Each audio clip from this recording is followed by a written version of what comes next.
Ladies and gentlemen, you're now tuned into Chat City with P. Ross. Conversations and interviews are in the queue. Listen or join in. Here she is, P. Ross. Greetings, everyone. Thank you for tuning in to our very first show for 2024. I was about to say 1924. Chat City with P. Ross. I am P. Ross, your host, and I have in the studio with me today comedian Margaret and Owens. Hey, everybody. Happy New Year, Happy New Year, Happy New Year. Thank you for tuning in again with us, joining us on this ride for 2024. Margaret, how was New Year's for you, ma'am? New Year's has been great so far. Okay, what did you do New Year's Eve? New Year's Eve. I actually stayed home and I cooked for my two younger kids. Didn't go anywhere. I think I did more on New Year's Day. Okay. Did you cook the traditional New Year's Day dinner? No. No? No, I didn't. I think it was steak and potatoes and some squash and onions. Okay, steak and potatoes, squash and onions. That sounds delicious. Yeah. Yeah, I had the prosperity dinner that's put on by a group of people in Southern Pines, North Carolina. They do it every year, I do believe.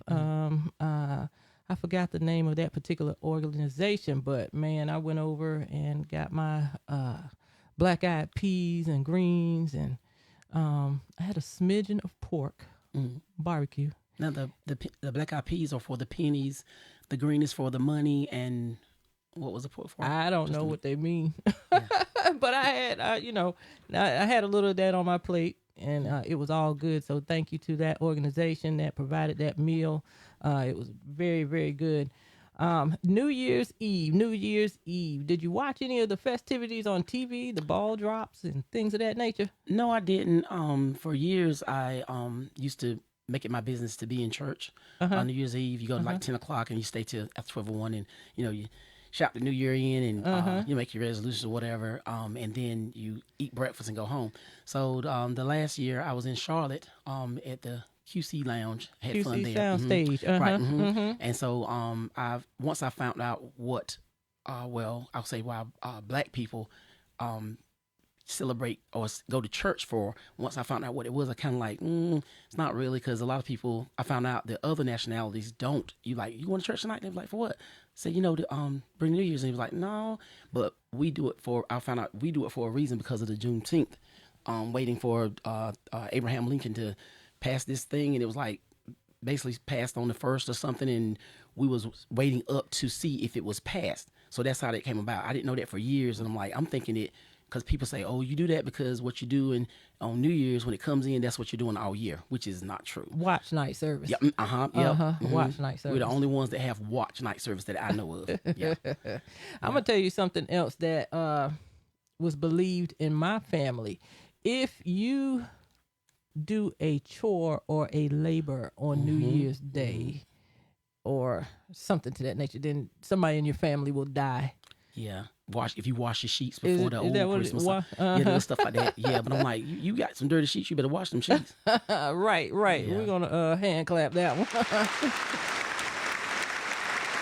Yeah, so there are a lot of traditions out there pertaining or that swim around New Year's Day and New Year's Eve. But I'm gonna tell you something I did. It was mentioned to me here at the station that we were going to have a couple of, or a visually impaired DJ bring in the new year. And I had forgotten about it, but I stumbled upon it just surfing around on my computer. And man, let me tell you something. That's been one of the best New Year's Eves I've had in a long time. And reason being, I have people that are challenged in my family, being my mother, cousins, things of that nature, with hearing. So to watch somebody to be visually impaired and do that a DJ does with records and hip hop and scratching and mixing, man, that was something to see. Yeah, I would love to see that. And the type music that was played that night is all the stuff I enjoy, you know. So a shout out to DJ Mix Mash. I mean, him and his team was in here rocking it here at Oak 93.5. Right. Yes, they were. And you can actually go back and view that on Mixcloud, I do believe. Okay. Yeah, so it was really, really good. I mean, they were taking me back. I mean, I was up in the room dancing when I hear my my particular jam. I was like, hey, this is all right. But look, let me tell you what we have in store for you today. We're going to talk some hot topics here. One is the movie The Color Purple, the new version, the 2023 version. We're going to talk a little bit about that. We're also going to talk about Pastor or Bishop T.D. Jakes and his association with P. Diddy. That's a hot topic. And the one that's blowing up the internet right now, and that is the interview that Shannon Sharpe of Club Shay Shay has done with Katt Williams, comedian Katt Williams. All right, you ready for this ride right here? I'm ready. And we're going to give you an opportunity to join in with us on that one today. 919-899-9305. We'll give you the signal to call in when we're talking about these topics. Or if you just want to call in when you think you should, go right ahead. But anyway, we're going to start off with The Color Purple. The Color Purple. How many of you saw that Christmas Day? I went to the show on Christmas Day. That's what I did for Christmas. That was my Christmas. I went to see that show, and I was so excited about the original film that was shot in 1985, The Color Purple. You saw that one, right, Margaret? Yes, that's 38 years ago. Oh, wow. And that was filmed right here in North Carolina, in Anson County, North Carolina. That's not too far from where I grew up. And then I have relatives in Anson County. Just connected with them not too long ago, a few years ago, but I always knew that they were there in that area. And there's a little sign that's on one of the major highways there. I think it's Highway 74 that says The Color Purple was filmed here by Steven Spielberg, 1985. So I was like, yeah. I stopped and took a picture with that sign. It's on my Facebook page somewhere. But everybody that I know likes that movie, you know? Yeah. So the Broadway version of it, I have not seen. But when I went to see this version of The Color Purple, I was surprised to see that it was a musical, and it's an adaptation of the musical. I wasn't expecting that, but in the first opening scenes, then I gathered. I said, oh, okay, this is a musical. So I think that's where a lot of people were disappointed in the film. They felt like, oh, I'm going to see, a remake of the old version. But, some people just don't like musicals. All right. How about you? What do you think about musicals? I like musicals.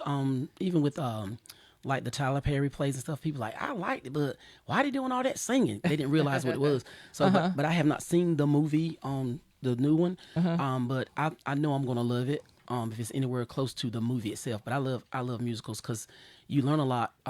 Some people express themselves in talking. Some people express themselves with actions, but some people express themselves through song. And so I'm pretty sure that singing has something to do with what was going on.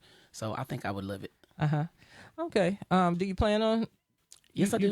I've had three. My daughter asked me, and then I had like three of my friends that asked me about going, but I had something else planned. So and I love going to a full theater, when stuff first comes out, because you get you get to see the movie. And to me, if you're watching something by yourself, if it's something funny or sad, you're like, oh, that made me. But when other people have the same reaction you do at the same time, it's like a more power punch. And so I would like a full theater. But if I have to see it with a little bit of people, I think it'll still do me good. I was surprised that in my area that the theater was packed.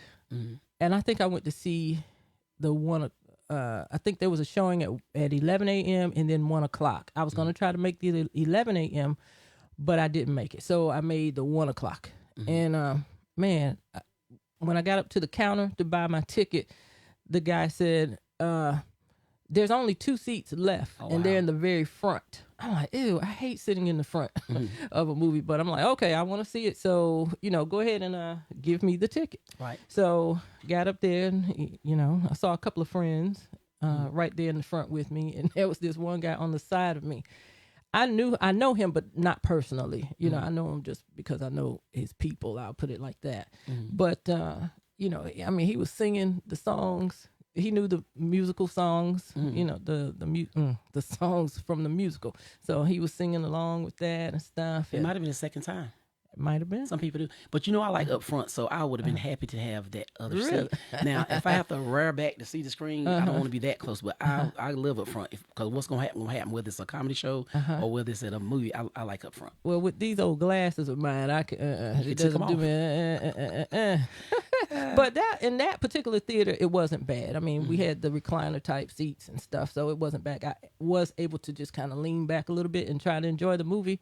But I left the theater feeling heavy. I mean, that movie made me feel heavy. It just wasn't, and it's not that I'm not a fan of musicals. I like musicals, but it was something about that I just didn't enjoy it like I liked the first one. And I made a review on my Twitter page on that one, and I made one on Facebook, and a lot of people said, okay, I expected what you're saying, so I don't think I'll go see it right away, or I won't see it at all. But I had a few people come at me with that. I've seen that they didn't like my review, pretty much. You know, but that was just my opinion of the movie. I didn't say it wasn't a great movie. I just said it made me feel heavy. Right. And some of my beliefs, Can I ask you something? Sure. So you remember, I think it was Oprah's movie called Beloved? Yes. Was it a heavy like that? It was like that. Yeah. Thank I know you. what you're talking about already. I thought that's the first thing that popped up in my mind about Oprah. I mean, because, of course, she had something to do with This Color Purple. And, of course, she was acting in the first one. She didn't do anything in this second one other than help, produce it or whatever. But I thought of the movie Beloved. That was a deep, heavy, spiritual type movie. Yeah. I think with This Color Purple, I was looking to see more out of Fantasia. Again, I'm not saying she did not do a great job. She did wonderfully in the movie for that part, but I was looking for a little bit more. Okay. You know, that's just me. And the other actress that played Sophia, I thought she did a wonderful job. I think Daniela, I'm sorry I don't have her name, but she did very well, and I think she should be nominated for some type of award. Okay. That's just my opinion. Now, The Color Purple, the old version. What do you like most about The Color Purple? I love it. But what, of course, I'm looking for the funny. I like serious stuff too. But like I said, there's a lot of parts. But the one where the lady's telling her kids that they're clean, and she was, she gave them compliments, but at the same time she wanted them to come work for her. And then when she said, "How'd you like to come work for me?" And and then I think Oprah's response was H and all, and then all that commotion goes on, and the man knocks her out and all this stuff. I felt like even today people go to prison for stuff they didn't do or for a longer time than they should. I feel she got, I guess, signed over to work for that lady for all those years, and then when she did allow her to come home, she's looking at like she's doing a great deed for her to come home to her family, but then she don't know how to drive herself home. So when she allows the guy's trying to help her, it's like, oh, and she like think they're trying to attack her when they're not. So then in the end, she's having to go back with the lady anyway. I thought that was the saddest part. Even though that part was funny, but it was sad she had to go back. You just a big fat heifer, that stuff like that. Just the part where the daddy and the daughter was Suge, where they basically make up or whatever. I thought that was good because everybody has differences, but if you say, well, I ain't saying nothing to me, I ain't saying nothing to you, nobody's never gonna come together. So they actually basically got it together. So he welcomed her back. So stuff like that. But the whole thing was awesome. Did you read the book? No, but my sister has it. She has the album and the book. And the album is purple. And but the book, she told me the book is different than the movie. I guess it has more details. In the movie, I felt like there was some things that happened, but it depends on where your mind is. Like, they're trying to insinuate this happened. In the book, I guess it lets them know that it did happen, because I actually thought that I'm trying to even think of the name. I'll be saying Whoopi, but Suge and Celie, I thought they had a thing going on. That's the way I took it. Is what they didn't show that in the movie, but that's the way I took it, and so I think that's basically what was going on in the book. Right. So back in 1985, they wasn't able to, I guess, portray it that heavily on screen. Well, things are different now when it comes to the LGBT community, and so when we saw that kiss scene between Celie and Suge Avery, it was not a long, passionate kiss and things. It was just, it was a kiss. It was a simple kiss, and the way they faded it off, it led you to believe that okay, they are starting a relationship, two women, right? Yeah. But fast forward to this this version here. Okay, so I wondered, are they going to show this kiss scene in this movie? Because I got it's Fantasia and it's Taraji B. Henson, right? I think that's what I mean. And again, I'm not trying to bash anybody. These are just my personal beliefs. I don't believe in two women doing that. Oh, me okay. neither. And so for me to see that Fantasia and then Taraji go into that mode, it just I was like ready to get up and walk. I mean, that's just, and I think that's why I was so heavy at that particular time. So, but anyway, you get a lot more details in the book. I did read a smidgen of the book years ago. I believe it was my college roommate that had it, and I tried to start reading it. I don't remember what I read, but that's some of the backlash I got from my reviews, putting how I felt about it. And my thought process was, of course, Hollywood is going to push that. That's what's going on in the world today. Yeah, but, everybody's like, well, did you read the book? They're just straight up lovers in the book. I don't believe that. I don't believe that book is written for these two women to just show that they're lovers in the movie. No. I think the book had a whole lot more different meanings and purposes to it, not just about two gay lovers. Right. That's not the book. Now that's not the film. I was 17 in 1985. So even then I'm like, but like I said, everybody, they make movies stuff for the taste of to meet everybody's taste now. So there's always gonna be something that somebody don't like, but that's why it's we have the right to have our own free opinion. Right. And so I wouldn't get mad with your opinion. I listen to it, and if it's not for me, I'm like, but I wouldn't disrespect you or make you feel like you are wrong. Right. And I would tell you mine, and if you didn't agree with me, it's not like I'm gonna be back and forth, but I'm like, listen, because everybody, and sometimes you can listen to people's opinion, and it'll make you, not that they're trying to change your opinion, but if it makes sense, why not? If it makes sense why they're saying, well, you shouldn't do this or you should do this, and not just stuck on, oh, this is what I believe. But if it makes sense and it's for the better, I don't have a problem with saying, you know what, I think you're right. Whether you Democrat or Republican, whatever, or whether you like, but I know my personal inner core beliefs. And so a lot of times I'll be like, oh, okay, and I will let you be right, versus me trying to disrespect you or anything. Right. I mean, I don't know why people get all bent out of shape. And I'm sure I've done it too. When somebody gave their opinion, I didn't favor it. I still do that maybe sometime, but I don't try to make the person feel. Yeah, I have in the past because I'm like just once I know what but then you realize that more you grow, you realize that that's because you was over there under the shade tree while you don't realize how the sun is. Till you hear how the sun is, you're like, okay, when you put yourself in that person's shoes, it's like, okay, now I get it. Why you think like that, or why you would choose to do that. Not know if that was me, I wouldn't do that. No, if I was you, I would do that because I would be in your situation. Yeah. Yep. Here's some facts about the 2023 version of The Color Purple. This movie exceeded expectations and grossed $18.2 million, finishing first at the box office. I want to give that a house applause. That's just phenomenal. This book was written by Pulitzer Prize writer Alice Walker, and it turned into a film. Directed by Steven Spielberg in 1985. It turned into a Broadway musical in 2005.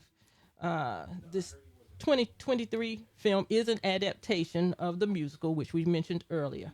And Oprah Winfrey declined to be in the 2023 version. So I guess they asked her to be a part of it, like to act in it, but she declined to do it. Wonder why? I don't know. That's a good question.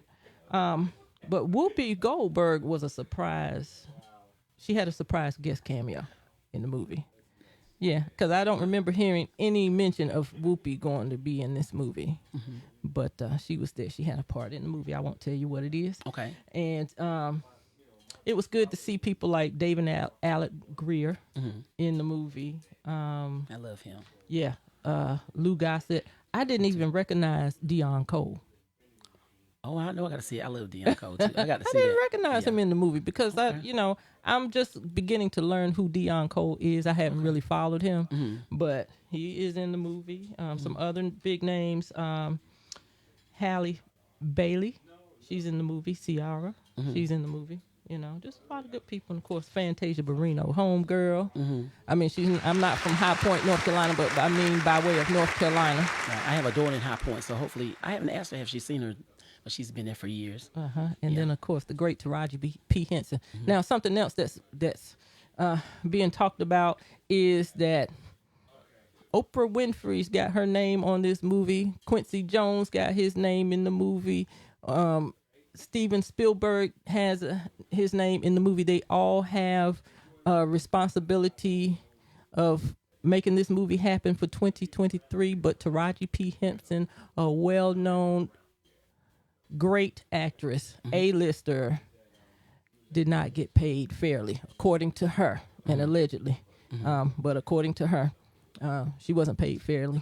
And it's mentioned that she and Oprah Winfrey, it's alleged that she and Oprah Winfrey had some falling outs on this. Did you hear anything about that or know anything about that? I saw where she was on like it was a video or something. You know. I try not to spend too much. I watch other people's videos, but I try not to spend too much time because I'm trying to, promote myself. So if I spend more time watching what somebody else is doing, I feel like I could be doing something myself. But I want to be in the know.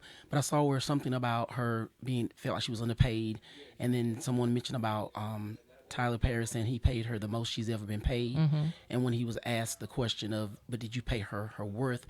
I can't remember exactly what he said, but I took that as saying, like you say, I can't pay you what you're worth, that you're worth more than what I could ever give you. That's why I took it. I think a lot of people took it negative as if saying like, well, if you knew she was worth more than that, why don't you give it to her? It was, he may feel like if he give her everything he had, that it's not enough to compensate her. So that's the way I took it. I took it in a positive light. Oh, that's pretty good. Yeah.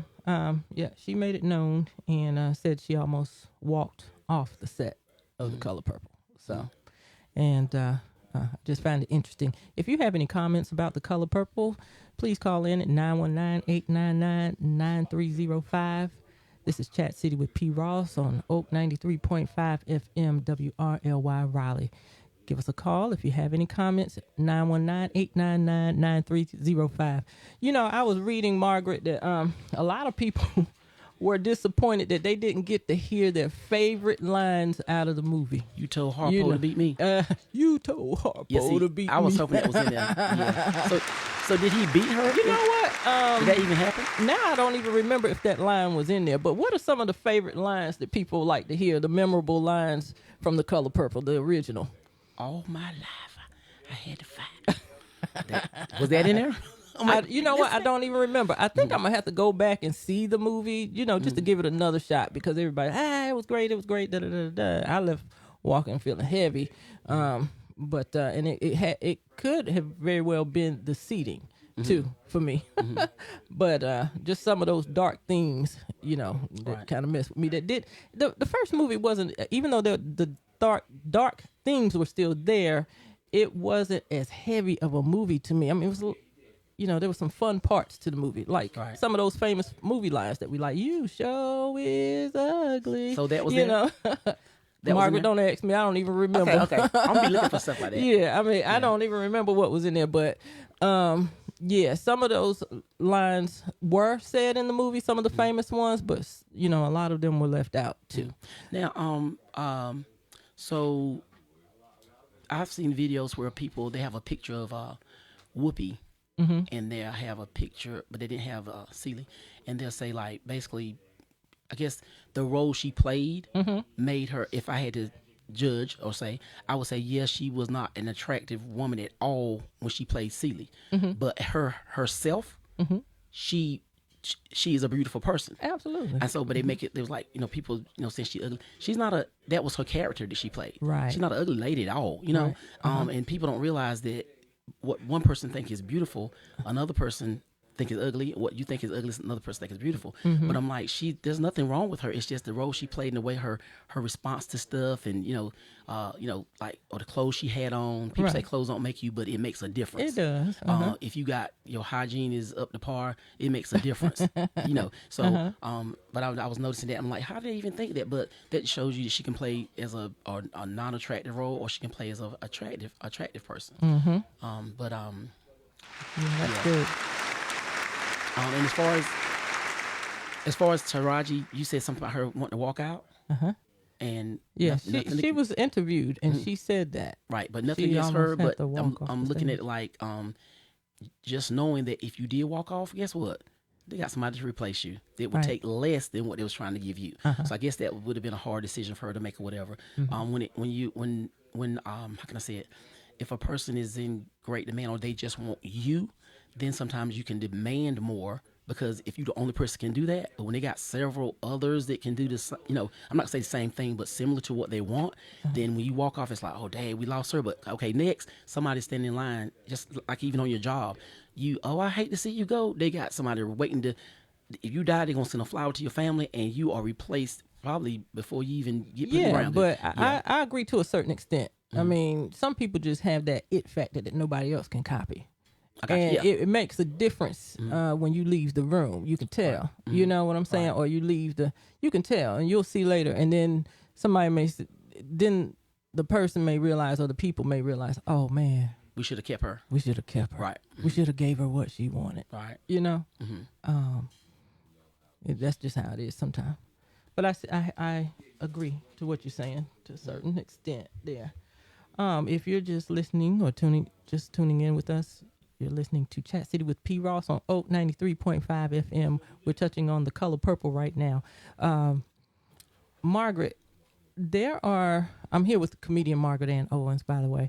And Margaret, there are people that say that there is a pay disparity between, genders in this field, in the entertainment business, and then African Americans and white actors and actresses.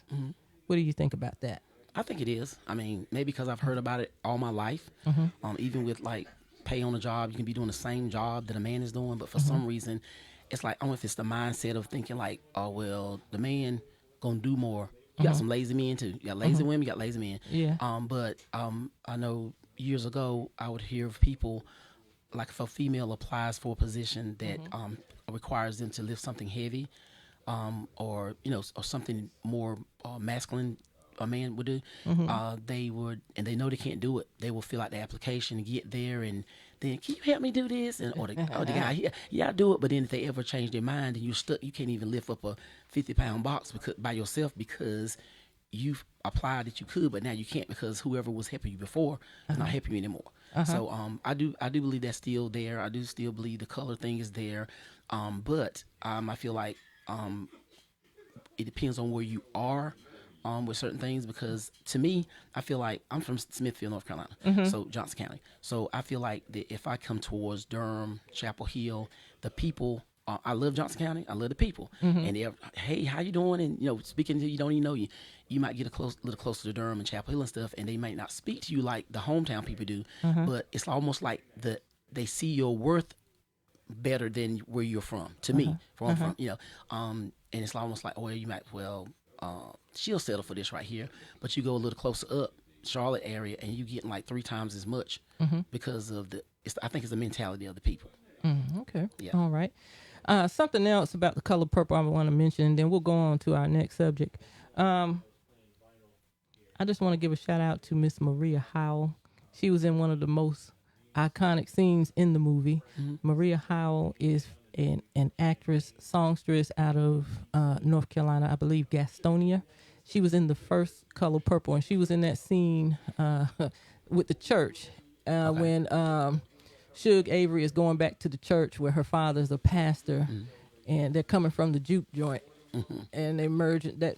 The club crowd at the juke joint is merging in with the church crowd, and they're singing that song. God is trying to tell you something. There you go. Yeah. And so Maria is the one that leads the song. Okay. I remember in that. Yeah. So she's doing a lot of great things now, some 30 plus years later. So I just want to give a shout out to her because I watched the interview that she did, and she just didn't know that movie was going to be turned out to be what it was going to be. She had no clue. She said that she was going to be on the set with some big people. And she said she didn't even know who Oprah Winfrey was at that time because Oprah was not in syndication at that time. Okay. Yeah, she was clueless as to who Oprah Winfrey was. She knew who Whoopi Goldberg was, but she didn't know Oprah. And then she also mentioned in this interview that I saw that Richard Pryor's son was on set. He was doing something, I think, with sound, with the sound system there or something. So he was there as well. So big shout out to Maria Howe, who is also a graduate of Winston-Salem State University. All right. So, yeah, hope to get her on the show one day, too. And then as I went to go back and look at some of the soundtrack for the original Color Purple, there was a song on there that just kept nagging at me. I said, there was another song that Suge Avery sung at the juke joint, right?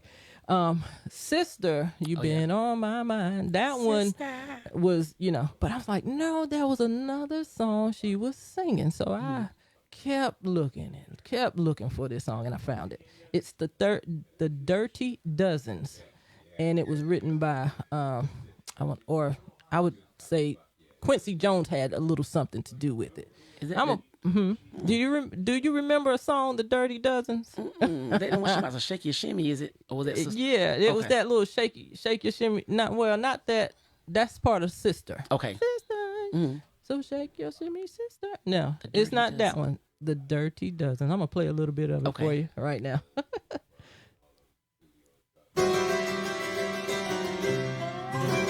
Okay. You remember that?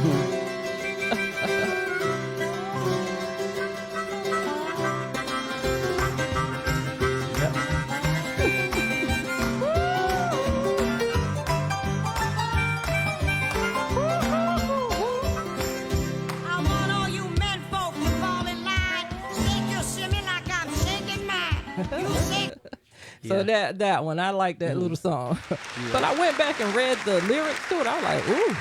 Yeah. A lot of songs we listen to, we don't listen to the lyrics. The beat catches you. And then, because I think it was a Shaggy song I heard, and it was like, did you know he was talking about abortions? And I'm like, what? But and it does. I'm like, oh my God. But the beat catches you. Yeah. So The Color Purple.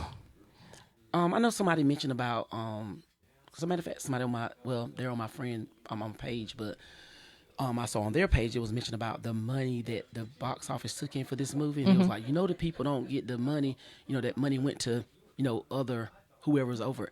But if you think about it, that's like if somebody invents something, or let's say a person designs a dress, and you model it, I wouldn't expect to get as much money for modeling as the person that designed the dress. So when they say all that money is going wherever, let's say it's a choice. Somebody thought of this idea. They came together, like we said, Oprah, different ones' names, Quincy Jones, all that's on there. They came together with this, and then they had to pick who they wanted to, act it out. So no, I don't think they would get. Maybe they didn't get what they're supposed to get, but they're not. I don't feel like they should get the same amount, or even close to the person that actually, thought of this whole thing. Yeah. The Color Purple in a theater near you. Check it out. All right, next up on our list to talk about today. Now, this one I'm a little reluctant to talk about, but I feel like we need to bring it to the forefront. Okay. Bishop T.D. Jakes, well-known pastor of a mega church in Texas.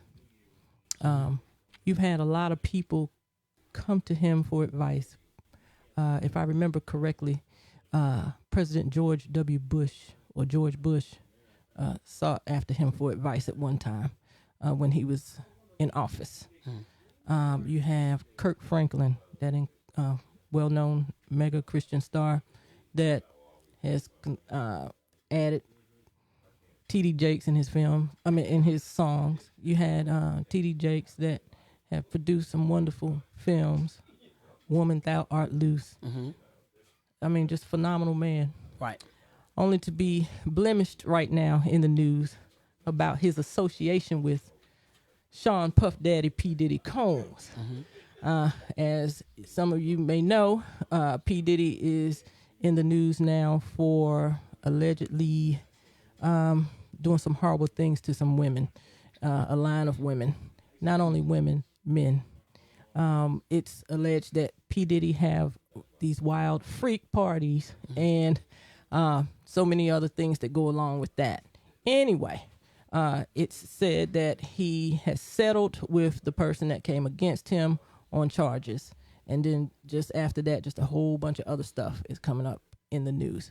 Now you see clips of Pastor T.D. Jakes hanging with P. Diddy at his parties. Or it looks that way anyway.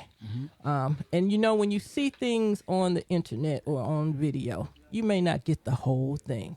And a lot of times when you only get a little bit, you don't get the whole story, you know. And there's so much editing and clipping and things of that nature. And this, you might get the wrong story, you know. All right. So have you heard about all of this stuff, Margaret? I have, and I really don't keep up with P. Diddy that much.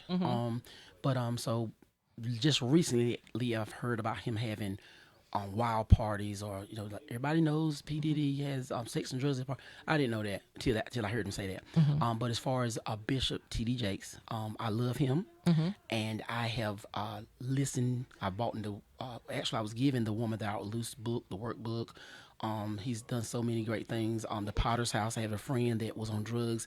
She went to the Potter's House, and whatever they have that facility, she gotten off drugs, and she was clean for many years. I haven't seen her lately, so I don't know, but it was helpful to her. I, even though all this is going on now, I personally would go home right now and binge watch his sermons, because I feel it's the word, and it feeds me. Now, what he does in his personal life, I don't know, but I do know that the Bible says, "Don't let your good works be spoken evil of." Right. So if he is hanging with P. Diddy, it's possible that he could be doing those things, and then it's possible not. And why I say that is because a job I worked on, all the people that basically, I think all of them but one, they were younger than me. We'll all get together and go out to this Spanish restaurant, and every last one of them drank, but I didn't. And every week we went, I went, hung out with them. I didn't feel uncomfortable because nobody was saying like, "You want something to drink?" You know, trying to, persuade me to drink something. So I didn't feel uncomfortable. That was their choice. So it's possible somebody could have said, "Yeah, you know, Margaret Owens is out there drinking it." That you put their own stuff in it. Right. It's up to me whether I respond to it or how I respond. Now I can say, well, yes, I was hanging with them, but I'm not doing what they're doing. Right. And what they're doing is their choice, and it's not a crime, right? So with Bishop T.D. Jakes, the stuff they're saying, if I feel like if that's his past, then everybody has a past. If that's his present, then as a non-Christian, the people that are non-Christian, they're doing exactly what they're doing. They're doing exactly what they're supposed to do. Talk about him. Try to shut the church down. They're doing it. But as Christians, and I'm going to say we as Christians, because I'm Christian, I'm saved. As a Christian, we know what we're supposed to be doing, which is pray for him. Right. We're supposed to pray for him that he realizes what he's doing is not right. And pray that God show him, because it's a choice. He can make the choice to keep doing what he's doing. Some people may say, well, he knew that if he was out there, what he thought he won't get caught, blah, blah. I don't know what he's doing. I really don't care. I just know that I, as a Christian, should pray for him that he gets it right. Now, if he says, no, that's not true, it's a lie, he's in denial, guess what? Me as a Christian, I still supposed to pray for him. But a lot of people are, and they jump in, but not realizing the shoe could be on the other foot. You know, you're not. That's right. Yeah, you're not a pastor or a preacher. Only thing is, we're not supposed to put people on pedestals, but sometimes we do and don't realize it. But I don't put him on a pedestal, but I hold him at a higher standard because he is leading the people. He's a leader of the flock. So if you tell me to go left, and I believe the Bible says put your trust in no man, but if I believe that you're led by God, I'm gonna do what you say do. But if I find you're leading me the wrong direction, then I got a choice whether I want to stay there or go. But as far as bashing him, we all have sinned and come short of the glory of God. So it might not be your taste what P. Diddy and stuff is doing, but you might got another taste nobody knows nothing about. Hey. But it's just somebody, And so it's like, okay, it's the people exposing people. My thing is, if you're doing something you shouldn't be doing and you get caught, don't be sorry because you got caught, but realize, hey, you know what? I'm wrong, and ask for forgiveness. And you ain't necessarily saying ask the people unless you offended somebody, but you ask God for forgiveness and go ahead. Me, like I said, me personally, I don't have a problem with him because I can have an issue with lying, and whatever they're saying he's doing, that's his issue. That my sin don't outweigh his sin, his don't outweigh mine. It's just the consequences could be different as far as earthly consequences. We know sinning, if you believe, now if you're not a believer, then I ain't talking to you. But if you're a believer, you know that if you sin and you have not repented, you're going to hell. But if it's earthly, I mean, if he's doing these little sex things, whatever, he can catch disease, take it back to his wife, blah blah. You know, me lying, my lying could cause somebody to get killed. It's all in the same thing. The part is to be able to realize you're wrong and repent. But like I said, as a Christian, we should be praying for him. Amen. And praying for P. Diddy too. Absolutely. Yeah. Yeah, absolutely. That's real good, Margaret. I want to give you a house applause on that. Thank you. A lot of people, some are saying, well, T.D. Jakes is with P. Diddy, or you see him a lot with P. Diddy because he is also in the entertainment business himself. You know? Right. So I can understand that. And again, back to the clips that you do see, you know, him cutting a dance step, you know. They'll say, you know, some believe Christians can't dance, and some feel that it's okay. Right. You know, again, I believe it's how you divide up that, what you want to do for yourself, you know? To me, all of it belongs to God. Everything belongs to God. So if you separate and say, well, sinners can do this and Christians should do that, all of it belongs to God. Now, if I saw him cutting a dance step, to me personally, that's him. That's him. I mean, he's human, and we have a rhythm. Right. So now, if he was up there twerking, I would be like, okay, you know, something because you know what? That's how some people label their video. You know, because you can copy the video and post it or whatever, and put the remarks that you want to put. Right. And that's how some people titled their videos, T.D. Jakes twerking. I didn't see any twerking movement. Again, though, you know, was it edited? Right. You know? The clips I did see, his wife was right there with him, and it looked like she was moving in step with him, you know? But again, it's like you said, too, as a leader, what do you want people to see of you and not? And I think as a leader, when you make a choice or a decision to be a leader, there are some things you just have to put aside because you are in the public eye. And you are, I mean, it's just different for you, you know? Now, the same thing is like being a leader. Leaders also, I believe I'm a leader to a certain extent. But I feel like as a leader, you have to also be, and we're talking about religion, so you have to be like an open book. Because if you close stuff in and make people that are struggling like you probably are struggling, make them feel like that you got everything together and you don't never have no issues, that's when people kind of shut down and get depressed sometimes because they feel like nobody knows what I'm going through and I can't talk to my leader because he got it all together or she got it all together, when really, like I said, we're all human and we go through the same things. It's just the way you choose to deal with what you're going through. Yeah, but if you make it look like you never have a problem, that's when people feel like, well, I don't got nobody to talk to. But if you let them know, not saying like, oh, it's okay to do this and okay to do that, but I feel like leaders should be real. You know, some people don't even believe that Christians should do electric slide. When I was told that now somebody say electric slide was, they say this stuff. You know what the electric slide really mean? It's some kind of sexual thing. I would do line dance and stuff for my exercise, and it's fun. And everybody's doing stuff together. Nothing's harmful about it. But you got some people, you shouldn't be doing that. And just because I see you shouting on Sundays, that's the only time you move, right? Like you're holding a vow. But then later on, that's when I find out you're doing something like they're accusing Bishop Jakes of. That's when people look like, it's such a big shock. That's why I say I'm my own person. If you don't like how I live, then go. I'm living for me, not for you. When you start living for somebody else, that's when you mess up. So that's like me. I mean, I'll go to a bar. I'm Christian, all right? So if I'm eating alone, it's easier for me and faster for me to sit at the bar and order my dinner versus waiting for a seat for 4. And then I'm taking up space. When I'm you seating me, crowded building, and there's 4 people that need to be sat, but I'm the only person in the booth or whatever. So a lot of times I'll just go to the bar. And I remember a particular situation where I was at the bar and my former pastor and his wife and a friend of theirs came in. Matter of fact, this happened on the day that Kobe Bryant died, because it was announced on the TV then, and I was sitting at the bar. But I don't drink. I don't drink alcohol, and I don't knock Christians that choose to drink alcohol. All right. I just don't drink. But I know how those particular folks believe. And they came through, and the pastor's wife was coming out of the bathroom with a friend, and I stopped her while I was sitting there at the bar. I was like, "Hey, how you doing?" And she looked like, "Oh," she had a peculiar look on her face. But I'm like, hey, I'm not trying to hide this. I mean, I'm just sitting here eating dinner. I know what it may look like. Right. But, it's not what it is. Right. If you have any comments, feel free to call at 919-899-9305, 919-899-9305. Let me tell you what else that I heard about this that really got to me. And then they provided video footage. And I just pray that this goes in good favor for the bishop. I really do. There was another podcaster who is a pastor, or was a pastor, is a preacher, that provided information. An anonymous tip was given to Tough News TV, accusing Bishop Jakes forcing a 16-year-old boy.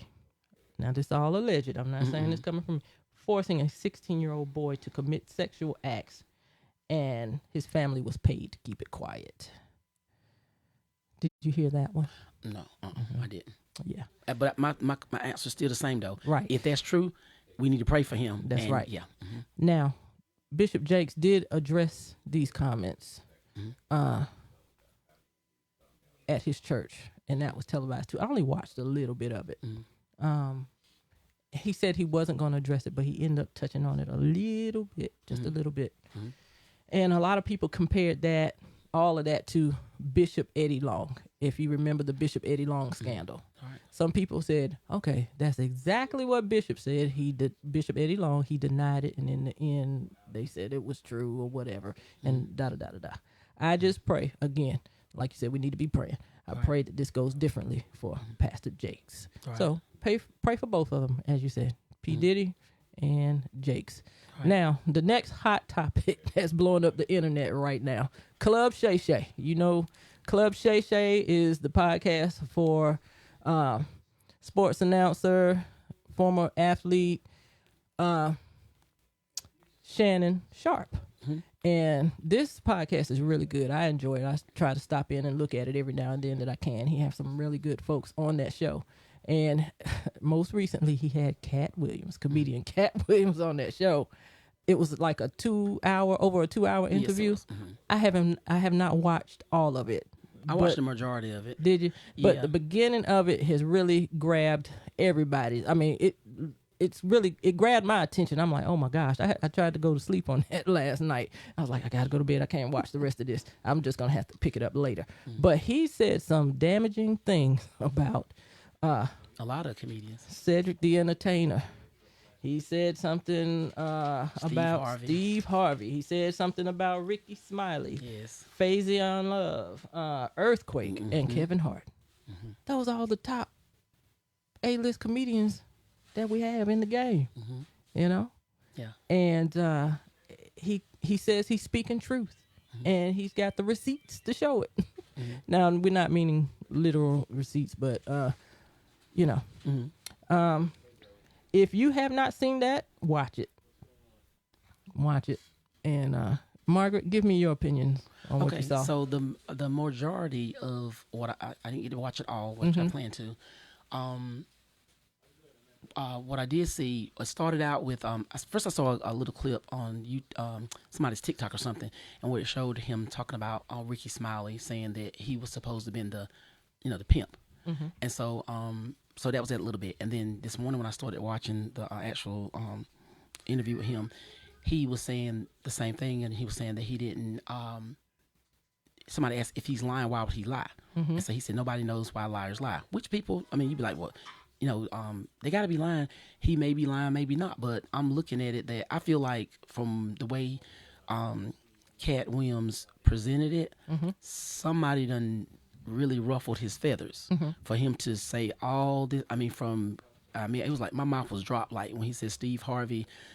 Who wants a country bunking something that can't hardly talk, whatever. And then I was like, when he talked about his hair thing, and I think he said Earthquake couldn't read, and Cedric looked like a walrus. And I'm like, whoa. So I'm like, I'm only hearing one side, so I'm thinking maybe you putting this ammunition out there on them because of what they said about you. I don't know. Well, his claim was this: I worked too hard in the industry to do this on this particular movie scene or this or whatever. My contributions to this particular movie, which gained a lot of fame for this scene or whatever. Right. I worked too hard for somebody to come and steal it from me or make claims to it. Right. And it's like he just was on a warpath or something, and he just cut up everybody in the industry that he felt like either took something from him or did him wrong some kind of way. When he was an up and coming comedian, and these guys already had the forefront. So he just like exposed what they could and could not do, and why they're not actors or they're just comedians, or why they've come off the road because they're really not that funny. Right.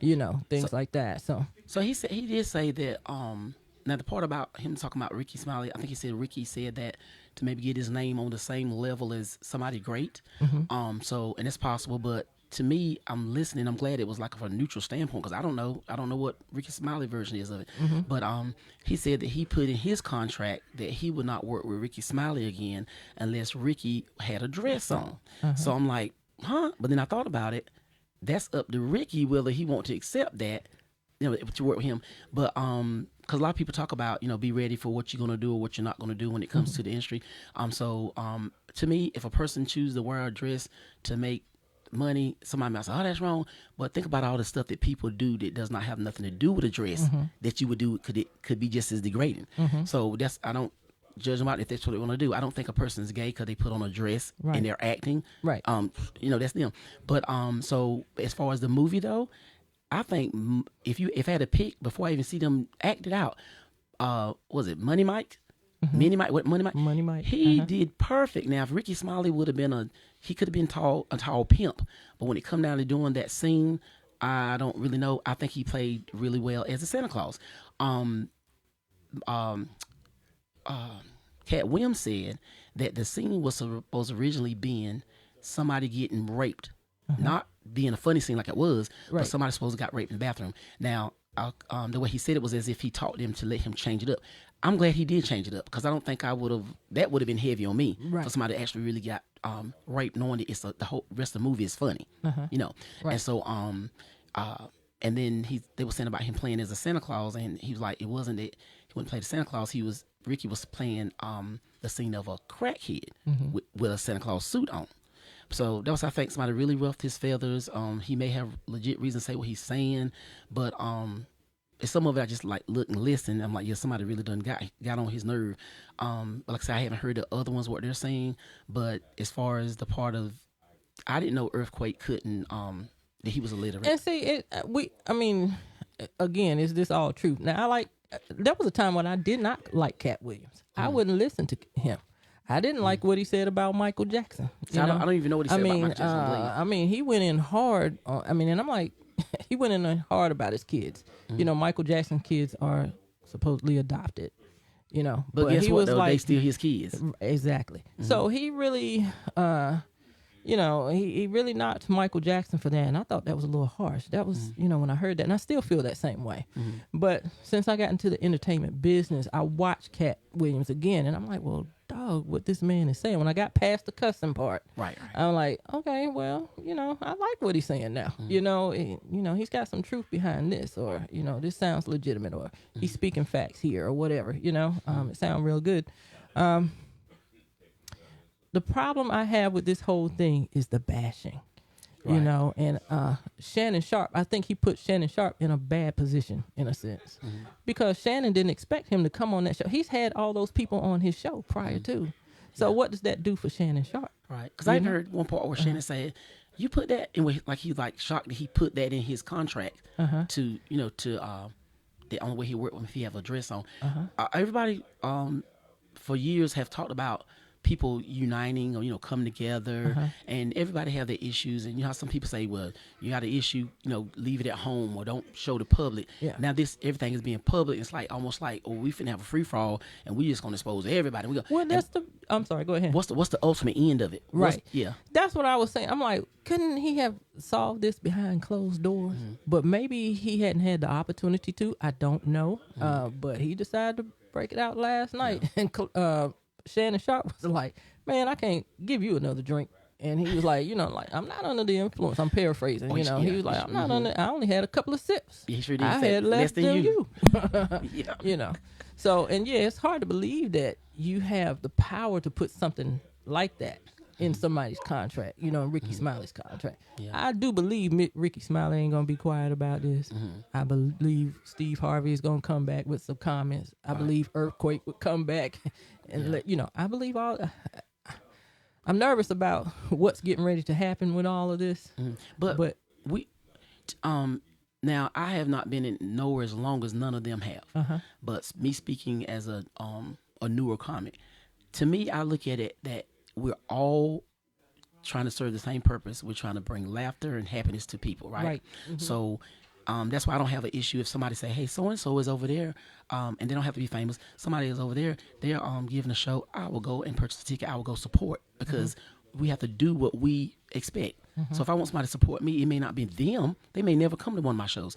I don't have an issue, and then I'll go to their shows for them to support me. But somebody else will, So we're like a team, like the body of Christ. It says we're one body but many members. So whereas you might not like Steve Harvey, I do, because of what he do this. Cedric, the way he do his thing, I like that. The way Katt does his thing, a lot of people, they like that because maybe because he cuss, or but coming together is comedy.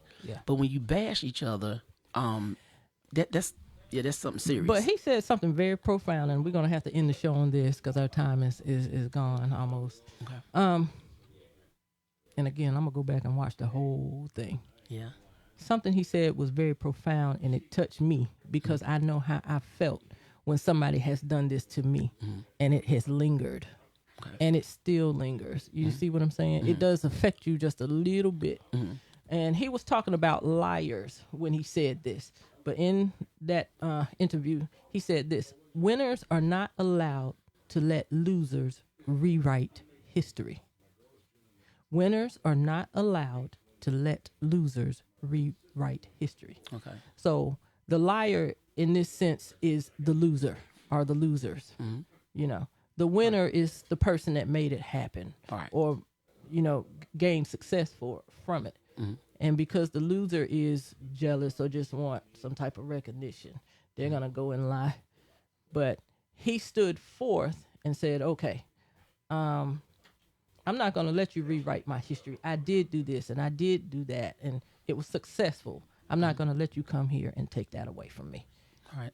So I'm not going to let you rewrite history. I'm going to tell the truth at this point in time, and here it is. But sometimes silence, sometimes responding to stuff gives a person what they want. It, you know what I'm saying? It puts more attention to them. And like you said, you don't think they're going to sit back and not say nothing. It gives more attention to them. It's going to be a back and forth thing, back and forth. Sometimes just being silent, let the people see, because really, like I said, if they were to tell me that the roles was going to be reversed and that Ricky Smiley was going to be the pimp, I'd be like, no, even before I saw it. Well, I'm going to say this. I find that when I do have conflict like that and I go correct it, I sleep well at night. But you wouldn't go back and forth, would you? No, like I said, whether it takes back and forth. Oh, okay. When I go and address it, I sleep well at night. That concludes our show, ladies and gentlemen. Thank you for tuning in with Chat City with Chat City with P. Ross on this January afternoon. We wish you a great weekend. Thank you, Margaret, for stopping in, chatting with me. All right, and we'll see you next time. Have a great week.